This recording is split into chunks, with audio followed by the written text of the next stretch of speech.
Summer blockbuster season may be winding down, but there are some great indies in theaters now that you should check out, and I'll have your review right here on Screen Junkies News. Hi, I'm Dan Murrell here with reviews of 4 indie movies that are in theaters now that I think really deserve your attention. And let's start off with my favorite of these 4. It's a movie called Ingrid Goes West, starring Aubrey Plaza. This is a movie that was also produced by Aubrey Plaza. It's the feature directorial debut of Matt Spicer and a Sundance Screenwriting Award winner. Plaza stars as Ingrid Thorburn, a social media obsessed loner who moves to California to meet and befriend Taylor Sloan, played by Elizabeth Olsen, who's an Instagram personality and lifestyle guru. And I thought this was, number one, a really funny film and a really good film, one of my favorite films that I've seen this year. And I also think this is a great story about friendship, about authenticity, about the value of humanity in the social media age, and I think a really good snapshot of life here in Los Angeles. Maybe that's why it played on an extra level for me. There are a lot of people in this movie that I've met, that I've known, that I've seen, but this isn't a movie that I think that will only play to the LA crowd. I think this movie has a lot to say, particularly as social media dominates people's lives more and more. A lot to say about culture, a lot to say about society. Aubrey Plaza is great in this movie. I think that she should receive and is deserving of legitimate awards buzz for her performance in this film. I also thought there were some great supporting performances, as I mentioned, from Elizabeth Olsen as Taylor Sloan. Also from O'Shea Jackson Jr., a great comedic turn as Ingrid's landlord slash boyfriend. Wyatt Russell, son of Kurt Russell, is great in this movie. And Billy Magnuson is one of the most convincing douchebags I've seen in a film in many, many years. He has a really good performance in this movie as Taylor's brother. This is, like I said before, one of my favorite movies of the year. It was in very, very limited release last weekend, is expanding to a lot more cities this weekend. If you live near a major city, go online, see if you can find a theater playing Ingrid Goes West. This is one of my favorite movies of the year, and I 100% think that you should go see it. The next movie that's also in theaters is a movie called Good Times, starring Robert Pattinson. Yes, that Robert Pattinson. It's directed by Benny and Josh Safdie. This movie was nominated for the Palme d'Or, which is the top prize at the Cannes Film Festival. Pattinson plays Connie Nikas, a hustler who gets his brother mixed up in a robbery gone bad.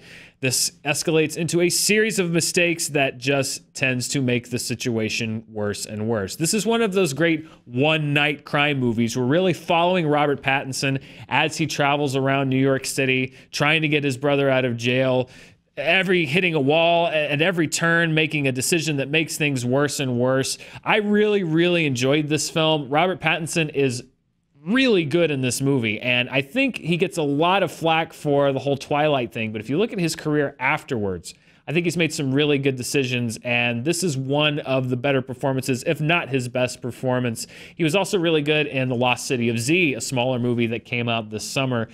So his performance in this movie is really strong, and this reminded me of some of the kind of 70s crime dramas like Dog Day Afternoon, where the protagonist is a criminal. You see him committing criminal acts. The movie is not asking you to condone his actions, but you're following him throughout the course of the entire movie. The movie pretty much starts going at 100% and doesn't stop until the very end. You're not going to be bored watching this movie. And again, other than Pattinson, I think that there are some really great supporting performances in this movie. Jennifer Jason Leigh stands out in a smaller role, but a memorable one, as one of Pattinson's an older girlfriend who is just a hot mess. There's no other way to say it. She's great in this movie. Barkhad Abdi, who you might know from Captain Phillips, is also in this movie. This is also a movie that's in limited release and is expanding to a lot more cities this weekend. I cannot recommend A Good Time enough. Like I said, Ingrid Goes West, my favorite of these, but Good Time, I think, especially if you're into the kind of crime drama. This is a movie that also kind of reminded me of the Edward Norton Spike Lee movie, 25th Hour, a little bit. If you like things that are in that vein, I think you're going to enjoy this movie. A movie that's been out for a couple weeks and has been expanding beyond limited release is called Wind River. It's directed by Taylor Sheridan, the writer of Hell or High Water and Sicario. He also wrote this movie. Jeremy Renner stars as Corey, a game tracker who teams up with an FBI agent played by Elizabeth Olsen. Again, she's doing some great turns in indie movies to solve the murder of a young woman on an Indian reservation. This is a movie that is oftentimes brutal. I think it is a great portrait of human grief, about the loss of a family member and the circumstances, what it can do to a family. Jeremy Renner, I think, is great in this movie. He is a great actor. I love that he can do things like Hawkeye in the Marvel films and smaller movies like these. Elizabeth Olsen, again, very good in Ingrid Goes West. Very good in this movie, playing a completely different character. Graham Greene, who's a veteran character actor, and also Gil Birmingham, who you probably or may remember from Hell or High Water. Both give memorable supporting turns in this movie. There's also an appearance by John Bernthal at a crucial moment that is very difficult to watch, but also very impactful. This really reminded me of the kind of 90s style crime thriller. It's a mystery. It is a brutal, true life crime, or what it feels like a true life crime. And like I said, it's not always easy to watch, but it is an engaging mystery. It does set up some plot threads regarding Native American reservations, how crime is treated, how understaffed they are, how underfunded they are. I think it brings a lot of great issues to the surface. It brings up a lot of themes, too, that I kind of wish the movie had explored a little bit more. As far as Jeremy Renner, he's kind of an outsider, but is accepted in this Native American community. This is a really engaging mystery, though. It was a story that I was trying to figure out from beginning to end. I think that you are going to enjoy it. I would not put it up at the level of Hell or High Water from last summer, but this is still a really interesting and intriguing movie featuring some great performances. So Wind River is a movie that I also recommend. It has been expanding from limited release. If you can check the times, hopefully it'll be in a city near you. And my last movie that I want to recommend is a very teeny tiny movie called Brigsby Bear. This is co-written and stars Kyle Mooney, who you might know from Saturday Night Live. He's also had a supporting role in a lot of other films. He plays a kidnapping victim who's rescued from an underground bunker and was raised on a television show called Brigsby Bear, which he's the only one that has ever seen. This was a show that was basically invented by his captors, one of them being Mark Hamill. And he basically has to reintegrate into society, meet his actual family, and realize that this world that he knows is a world that is known only to him. The character of Brigsby Bear, this was literally made for an audience of one. This, I thought, was a great kind of tribute to the creative process, creativity, how these small inconsequential things can mean a lot to people depending on what impact they had on them growing up.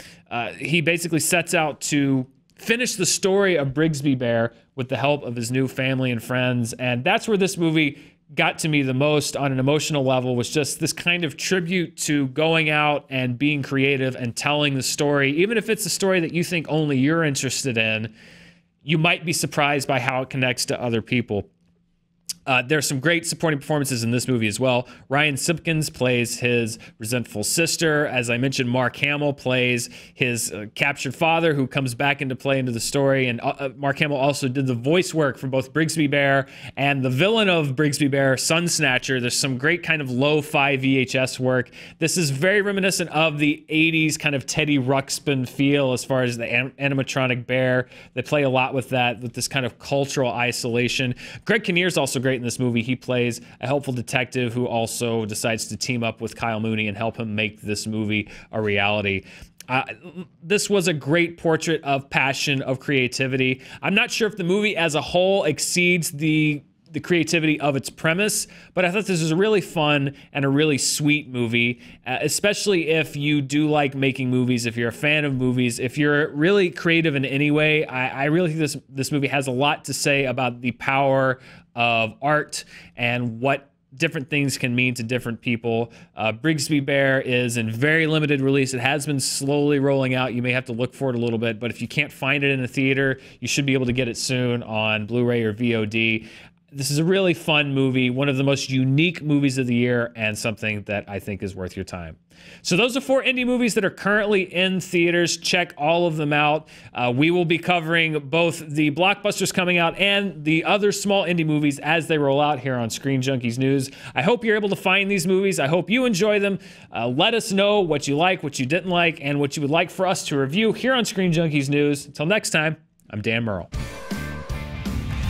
Thanks for watching Screen Junkies News. You can click, select, tap, whatever you want. The box is on screen to watch even more Screen Junkies News, and don't forget to click the logo to subscribe.